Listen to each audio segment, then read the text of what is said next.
Hello, തുടരും എന്ന ചിത്രത്തിൻ്റെ ഏറ്റവും പ്രധാനപ്പെട്ട റിലീസ് അപ്ഡേഷനും ചിത്രത്തിൻ്റെ ഏറ്റവും ഒഫീഷ്യൽ ട്രെയിലർ അപ്ഡേഷനുമാണ് എന്നൊരു വീഡിയോ ഭാഗത്ത് ഉൾപ്പെടുത്തി. വീഡിയോയിൽ മുൻപ് വീഡിയോ ലൈക്ക് ചെയ്യുക, ചാനൽ സബ്സ്ക്രൈബ് ചെയ്യാൻ വേണ്ടി ശ്രമിക്കുക. തരുൺ മൂർത്തിയുടെ സംവിധാനത്തിൽ മോഹൻലാൽ, ശോഭന എന്നൊക്കെ പ്രധാന കഥാപാത്രങ്ങളായെത്തി ഇനി വരാൻ പോകുന്ന ചിത്രമാണ് തുടരും.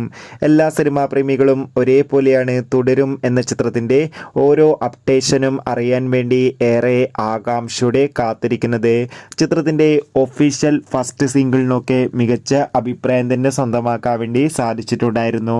ഫൈനലി ഇപ്പോൾ ഇതാ തുടരും എന്ന ചിത്രത്തിൻ്റെ ഏറ്റവും പ്രധാനപ്പെട്ട റിലീസ് അപ്ഡേഷൻ ആരാധകർക്ക് മുന്നിൽ പുറത്തുവന്നിരിക്കുകയാണ്. ആ അപ്ഡേഷൻ മറ്റൊന്നുമല്ല, തുടരും എന്ന ചിത്രം ഈ വരുന്ന 2025 മെയ് മാസം 15-ാം തീയതി തിയേറ്ററുകളിൽ എത്തുമെന്നും അതോടുകൂടി തന്നെ തുടരും എന്ന ചിത്രത്തിൻ്റെ ഒഫീഷ്യൽ ട്രെയിലർ ഈ വരുന്ന മാർച്ച് 27-ാം തീയതി ലാലേട്ടൻ റിലീസ് ചെയ്യാൻ പോകുന്ന എമ്പുരാൻ എന്ന ചിത്രത്തിൻ്റെ കൂടെ